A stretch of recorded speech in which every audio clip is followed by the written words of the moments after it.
Hey, what's up, YouTube? This is Game on Cloud 9 here. It has been a long time since I've been on here, but I just want to share my raw, unfiltered thoughts with the Karate Kid Legends film. I just got back from seeing that a moment ago.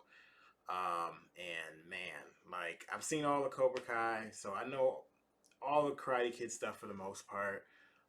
But I want to just look at this film for what it is. And if you haven't seen it, I do suggest seeing the movie, so make sure I say that. But this is going to be spoilers, so if you don't care about spoilers, then you can stay. But again, it's just going to be my thoughts.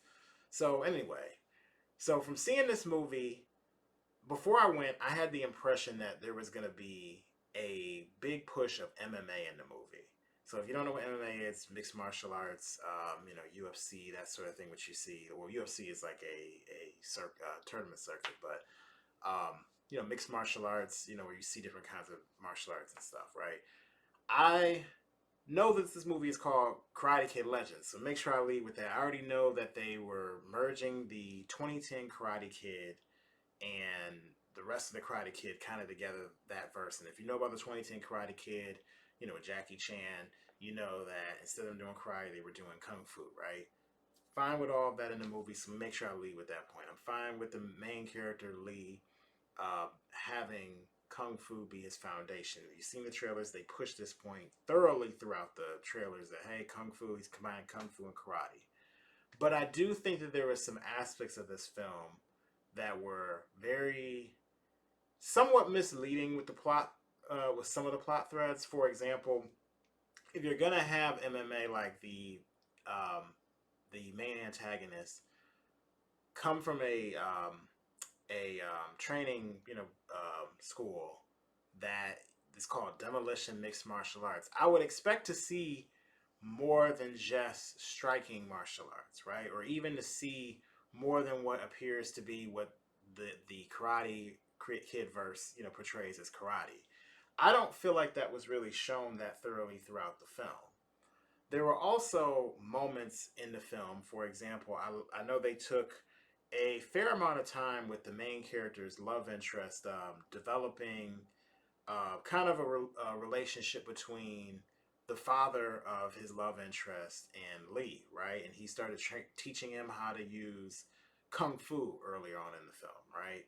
And that obviously led to him being having a noble purpose later on wanting to participate in what they call the five boroughs. The five boroughs being like the big tournament, similar to how you have in Cobra Kai, like the All Valley, or that's been a big thing throughout the whole Karate Kid verse, right? And that's like their biggest tournament in New York, for martial arts, if you will, right? For I'm guessing for maybe that age bracket or what have you.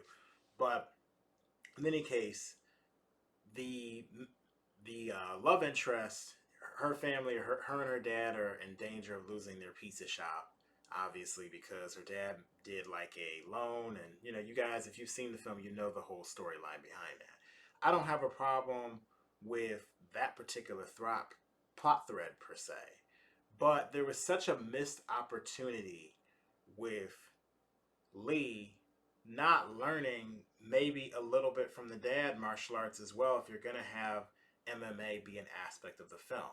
So, of course, we know Lee, after the whole alley fight and everything, starts teaching him how to use kung fu or implement that into being a better boxer since he used to be a prize fighter. But why at no point in the film did the father show Lee maybe something with boxing? I understand it's the Karate Kid movie. I get it. But I think that was it. One, I don't like the aspect that you minimized boxing as a martial art to almost like it's nothing. Like you made just like kung fu and karate just seems super, like almost like a superpower, right? And again, I understand this is the Karate Kid movie, right? Or a Karate Kid movie, so you have to make karate kind of feel like the saving grace. I get that. But if he would have even just learned maybe one move from him, I think it would have kind of cemented the relationship and felt more symbiotic between the two. That not only was he teaching the father of his love interest, but he learned something from him as well. You know, even if it would have just been one thing, like a right hook or something like that. So that was one thing that I kind of felt like was a missed opportunity throughout the film. But going back to the main antagonist, Connor Day, throughout the entire film, he felt like a shallow version, a more shallow version of like Johnny Lawrence when Johnny Lawrence was introduced in the original Karate Kid. Like the original Karate Kid, you know, they kept it simple, obviously, right? He was the bully, but you felt a little bit, there was more there and he actually talked. In this, I felt like it felt more like he was walking around like he was Broly or something, like, you know, screaming Kakarot. I understand that there was jealousy there because of the relationship between love interest and Lee and all of that. I get that, right? So that I understand, you know, that aspect of the film, but I'm kind of like, is that it? We don't know anything else about this guy. We never really learn anything else about him. You hear one line where apparently before he went to the demolition school, he was one way, and then now he's another way, right? And you know, you can assume if you take the Cobra Kai verse and or the Miyagi verse, whatever we want to call it, and you look at that storyline played over and over again, yes, I can make assumptions on why he's the way he is. Maybe he's a bad teacher, that sort of thing. But if I'm looking at this like an isolated film, I never really got much of a reason why this character is doing what he's doing. So I see that as an issue. Um, Now, again, I like a lot of the characters throughout the movie. I like the relationship between Lee and the dad.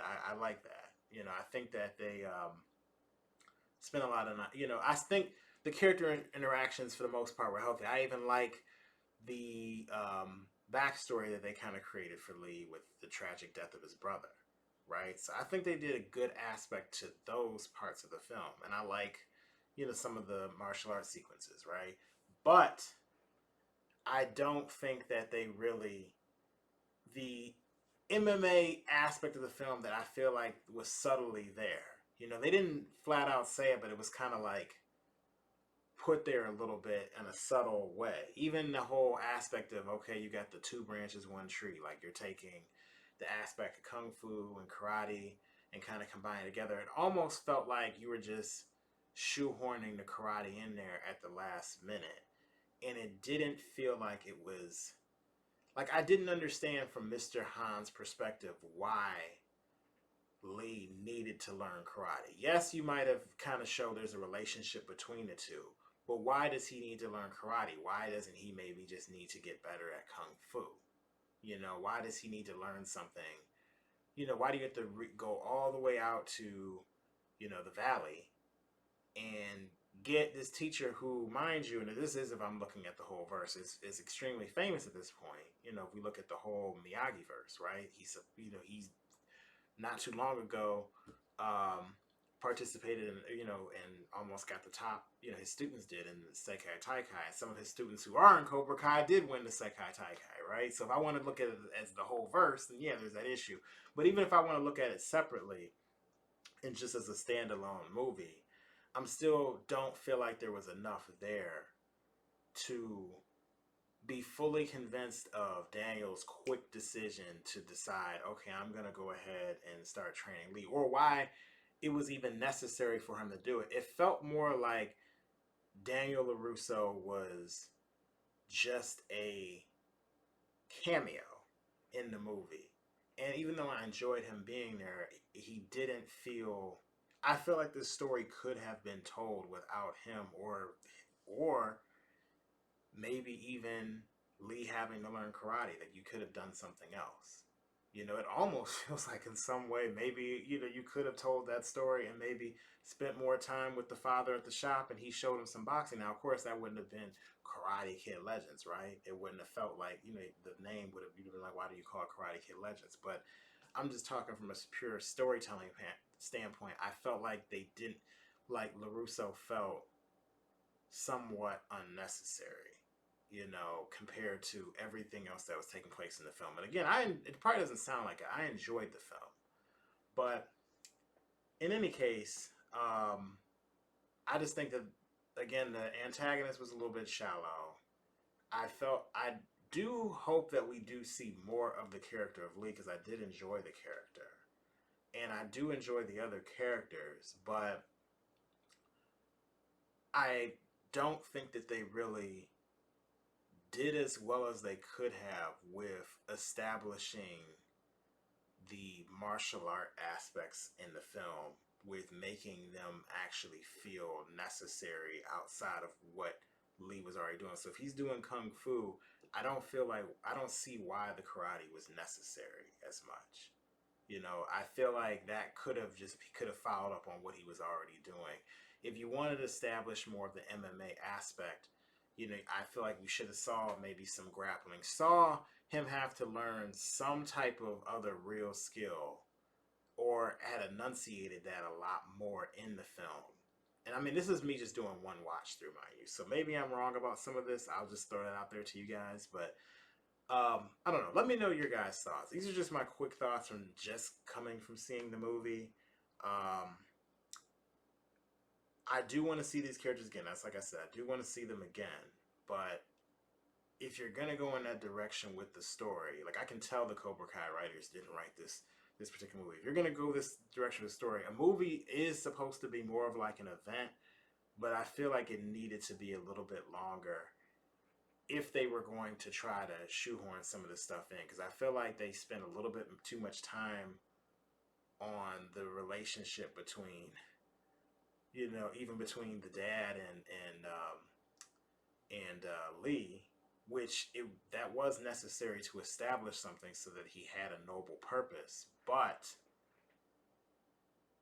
I think they could have went more forward with that relationship, contributing to him and his skills more than they did even with Daniel, where Daniel kind of just felt like he was just like a hired coach to just come in. Like, it felt like a cameo, like he just came in to give a couple of tips. But anyway, I'm rambling at this point.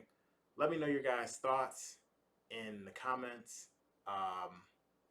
Good to be back. Haven't seen you guys in a while. I'm not saying I'm going to do this all the time, because I'm mainly on my Shining Otaku, or on our Shining Otaku channel. But yeah, I will talk to you guys later. Peace out.